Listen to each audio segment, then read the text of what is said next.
নিয়ে পালাচ্ছে। আধা ঘন্টা পরে কুন্তি এসেছে, বাবা ঠাকুর আপনি বললেন আমাকে বর দেবেন তো দেন। যেই না বলেছেন বর দেবেন তো দেন, সঙ্গে সঙ্গে বললেন হ্যাঁ রে, এই তো আধা ঘন্টা আগে তুই বর নিয়ে গেলি, আবার আধা ঘন্টা পরে আমার কাছে এসেছিস বর নেবার জন্য? তোর এত লোভ, তোর এত লালসা কিসে?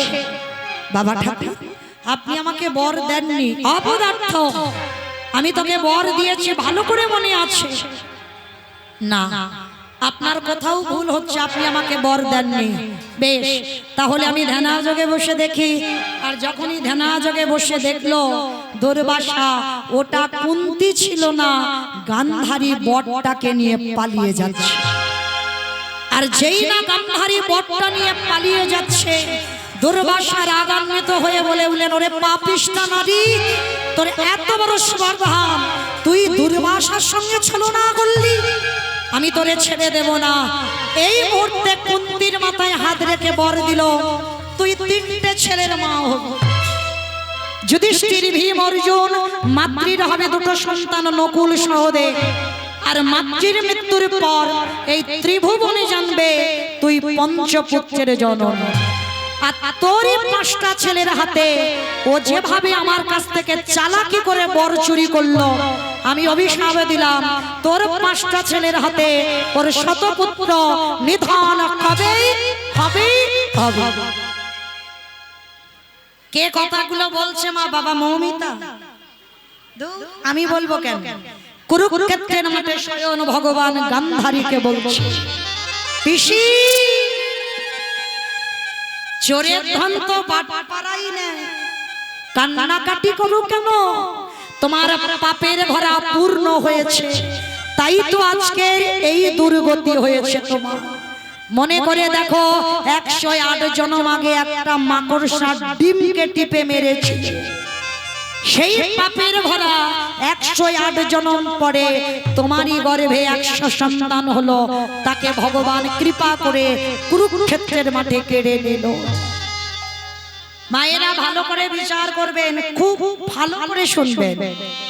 গান্ধারী মা মাকড়সা ডিমকে মেরে 100 ছেলে মরলো, তাও বাবার পাপটা করলো কবে? 108 জন্ম আগে। তাহলে হিসেব করে রাখছো তো কতবার জ্যান্ত মাছ কেটে কড়াই তেলে ছাড়ছো? কড়াই বান্ডাই হিসাব করে নেবে ভগবান। কারণ আপনারা আমরা তো তুচ্ছ, যাদের কাছে স্বয়ং বর্তমান কৃষ্ণ ছিল তাদেরকে ভগবান ছেড়ে দেয়নি। আর আপনারা আমরা কি বাবা পার পাবো? দেখবেন বাবা কোন কোন মাছ কেটে তেলেতে দিয়েছেন, সে টপটপ করে লাফায় না। তাহলে মনে রেখো ভগবান আমাদেরও পিস পিস করে ওইরকম তেলে ছেড়ে দেবে। এর চিন্তার কারণ নাই, হবেই হবে। কর্মফল কোনোদিন কাউকে ছাড়বে না। যেমন কর্ম করবে ভগবান কড়াই গন্ডাই তোমার ফল দেবেই বলে বসে আছে। তাই তো আজকের গান্ধারী বলল, কৃষ্ণ আমি মেনে নিলাম সব আমার অন্যায়, আমার অপরাধ, কিন্তু তবু কি তুই পারতিস না আমার একটা ছেলেকে ভালো করতে? জন্মেই কি সে চোর ডাকাত হয়? জন্মেই তো তোরই সন্তান হয়, তাহলে তুই কেন আমার একটা ছেলেকে ভালো করলি না? তবে শোন কৃষ্ণ, আমি তোরে ছেড়ে দেব না। আমার যেমন কুরু বংশ ধ্বংস করলি, আমি তোরে অভিশাপ দিলাম তোরও 56 কোটি যদু বংশ ধ্বংস হবে হবে হবে। মনে রাখবেন বাবা, ভগবান দুবার কেঁদেছে মহাভারতে। আর যতবার কিছু অসুর নিধন করেছে সব সময়ের জন্য হেসে হেসে নিধন করেছে। দুবার কেঁদেছিল। কখন? যেদিন বাবা পাণ্ডবরা পাশা খেলায় হেরে গেল, ওদিন কেঁদেছিল ভগবান। কেন? এই জায়গাটা বাবা যারা শাস্ত্রজ্ঞানী, যারা তত্ত্বজ্ঞানী একটু বিচার করেন, বলেন তো বাবা, যে পক্ষে আমার কৃষ্ণ রয় সেই পক্ষ কি কোনোদিন হারে? সবসময় তো পাণ্ডবদের কাছে আমার কৃষ্ণ ছিল 13 বৎসর। ভাগবত বলছে একাদশ সং ব্রজের সং দ্বাদশ সং মথুরাপুরী, ত্রয়োদশ সং পাণ্ডবের সেনা, 89 সং দ্বারকাপুরী। 1 থেকে 11 বছর লীলা বৃন্দাবন, 12 বছর লীলা মথুরা, 13 বছর লীলা কুরুক্ষেত্র লীলা, আর 89 বছর ছিল দ্বারকা লীলা। তাহলে ভগবানের টোটাল বয়স কত হলো? 11, 12, 13, 89, 125। 125। এটা মৌমিতা বলছে না, ভাগবত বলছে 125 বছর ভগবানের টোটাল বয়স। তাহলে যেই ভগবান 13 বছর পাণ্ডবদের সঙ্গে রইল, সবসময় সুখে দুঃখে থাকে, কিন্তু তথাপিও বাবা পাণ্ডবরা পাশা খেলায় হারলো কেন? ভেবেছেন কোনদিন? এটাই তত্ত্ব। ভগবান কারোর একার নয়, ভগবান কারোর একার নয়।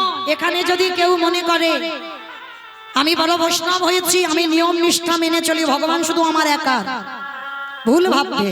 ভগবান চোরেরও হয়, ভগবান সাধুরও হয়। চোরকে বলে তুই চুরি করতে যা, আর মালিককে বলে তুই নিশ্চিন্তে ঘুমা, তোর মাল আমি পাহারা দেব। ও বেটা সবার, ও কারোর একার নয়। যার জন্য বাবা প্রমাণ দিয়ে গেল, এই তো মহাভারতে কিছুক্ষণের জন্য আমার ভগবান দুর্যোধনের সাথ দিয়েছিল। পাণ্ডবদের দলে ছিল, কিন্তু একটুখানির জন্য দুর্যোধনের সাথ দিয়েছিল। কেন?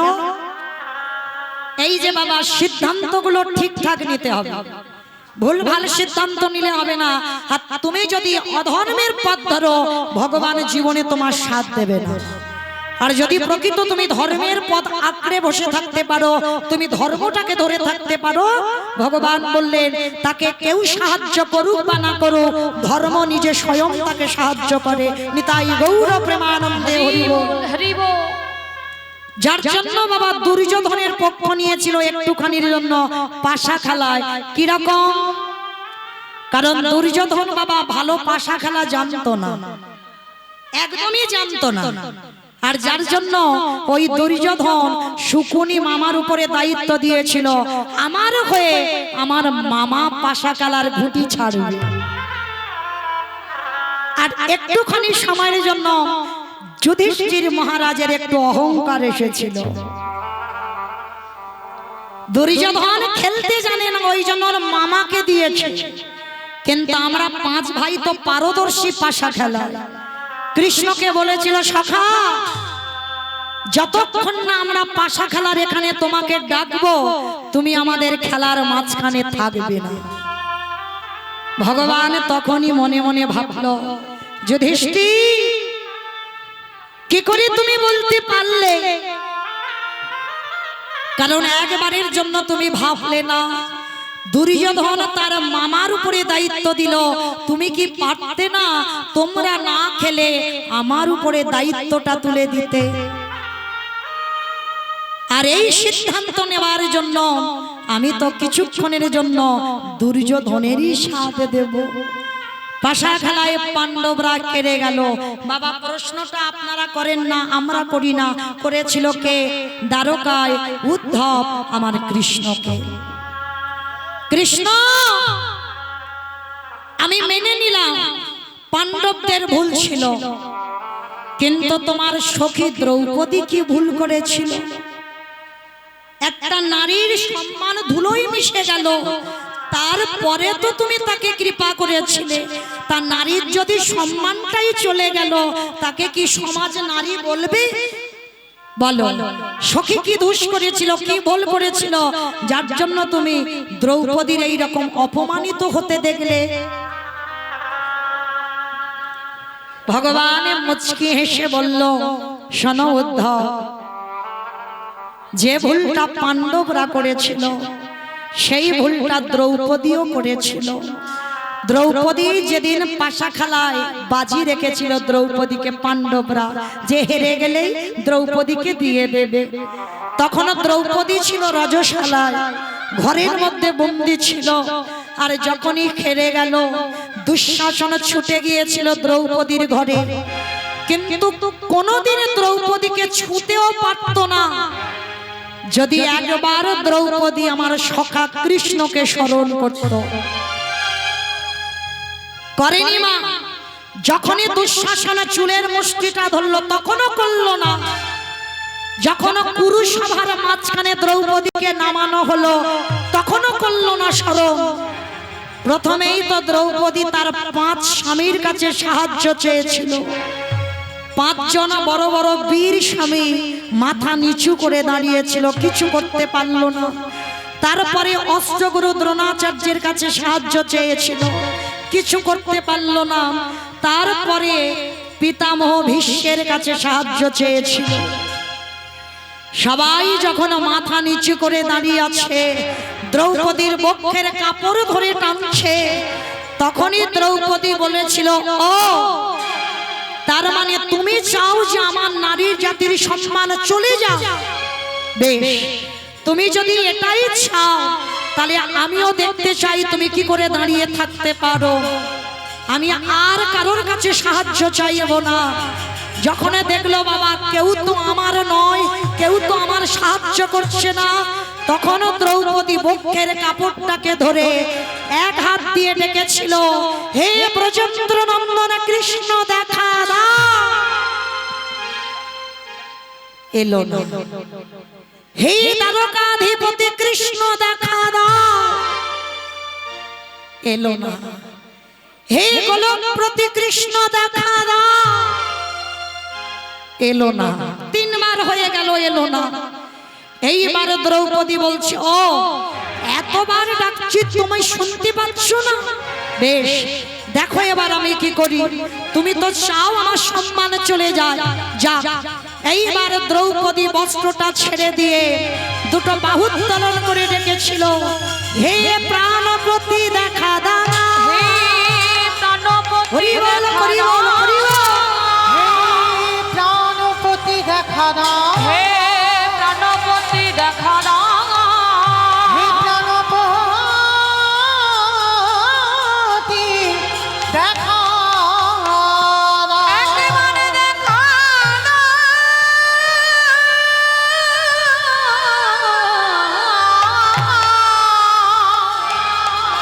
দেখা দেখা যেই না বলল হে প্রাণপতি দেখা দাও, ভগবান তৎক্ষণাৎ আঙুল থেকে কাপড়টা খুলছে। কি বাবা মনে পড়ছে সেই দিনের কথা? শিশুপাল বধ হলো, মস্তকটা ছেদন করেছিল, সবার মাঝখানে কৃষ্ণ আঙুলে চক্রটা ধরেছিল। আঙুলটা কেটে গিয়ে রক্ত ঝরে ঝরে মাটিতে পড়ছে। দ্রৌপদী থাকতে পারলো না, কৃষ্ণ তো প্রাণ। একটা নারী জাতির সম্মানের চিন্তা করলো না। সবাই তাকিয়েছিল শিশুপালের মাথার দিকে, আর দ্রৌপদী ছুটে গিয়ে সবার মাঝখানে 5 জন স্বামী দাঁড়িয়ে আছে, সবার মাঝখান থেকে ছুটে গিয়ে নিজের বস্ত্রটা ছিঁড়ে দিয়ে কৃষ্ণের আঙুলে বেঁধে দিয়েছিল। ভগবান দ্রৌপদীর পানে চেয়েছিল, সখী এত বীর, এত রথী, এত মানুষ দাঁড়িয়েছিল, কেউ আমার হাতের রক্ত দেখতে পেল না, তুমি দেখতে পেলে। সখী যদি কোনোদিন প্রয়োজন হয় একবার তুমি আমাকে সখা বলে স্মরণ করো। পৃথিবীর যেখানে থাকি না কেন আমি তৎক্ষণাৎ তোমার কাছে গিয়ে তোমার বসন ফিরিয়ে দেব। যত প্রয়োজন হবে তুমি আমার কাছে চেও। আজকের ভগবানের মনে পড়ে গেল সেই দিনের কথা। দুঃশাসনের বস্ত্র টানা যেখান থেকে দ্রৌপদীর বস্ত্র শেষ, ভগবান সেই বস্ত্রটা দ্রৌপদীর বস্ত্রের সঙ্গে জুড়ে দিয়েছে। টানতে টানতে ক্লান্ত হয়ে গেল দুঃশাসন। দুর্যোধনের একটা ভাই ছিল বিকর্ণ। বিকর্ণ বলেছিল, ভাই বন্ধ কর, দ্রৌপদীকে রক্ষা করবার মালিক এসে গেছে, পারবি না। আর কোনো মতেই পারবি না দ্রৌপদী সম্মান ধুলোয় মেশাতে। তাকিয়ে দেখছে কৃষ্ণের আঙুল থেকে কাপড় আসছে দ্রৌপদীর অঙ্গে। দ্রৌপদী করজোর করে বলেছিল, সখা আমি তো তোমায় 3 বারে ডাকলাম, কই আমার ডাকে তো সাড়া দিলে না। ভগবান মজা করে বলল, আচ্ছা সখী তুমি প্রথমে আমায় কি বলেছো? বলে কেন? প্রথমে বলেছি ব্রজেন্দ্র নন্দন কৃষ্ণ দেখা দাও। কোথায় হস্তিনাপুর আর কোথায় বৃন্দাবন, আসতে টাইম লাগবে না। তারপরে কি বলেছো? হে দ্বারকাধিপতি কৃষ্ণ দেখা দাও। কোথায় হস্তিনাপুর আর কোথায় দ্বারকা, 3 দিনের পথ, আসতে টাইম লাগবে না। তারপরে কি বলেছো? হে গোলকপতি কৃষ্ণ দেখা দাও। কোথায় হস্তিনাপুর আর কোথায় গোলক, আসতে টাইম লাগবে না। ও তাহলে 3 বারের ডাকে এলে না, 4 বারের ডাকে কেন এলে? বলে সখী 4 বারে তুমি কি বলেছো বলো তো? বলে কেন 4 বারে আমি বললাম, হে প্রাণপতি, ওগো প্রাণপতি, ওগো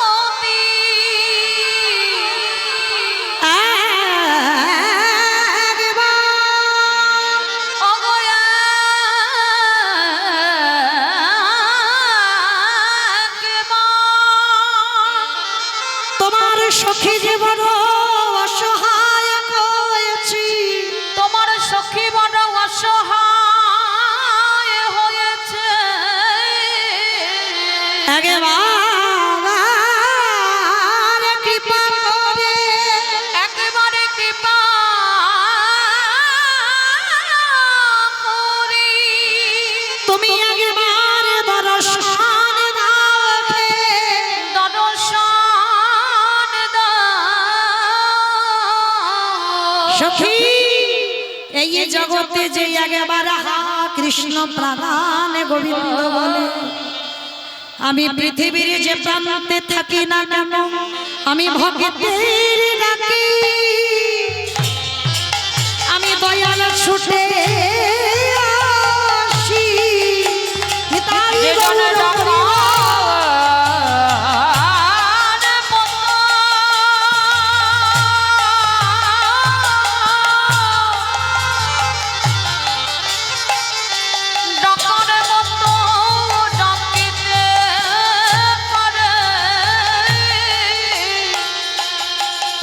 আমি ভগবান হয়ে যে প্রান্তে থাকি, তারে দারে ছুটে আসি। আমি ভক্ত বড় ভালোবাসি, আমি যে ভক্ত বৎসল শ্রীহরি, আমি তাই তো যুগে যুগে ছুটে আসি।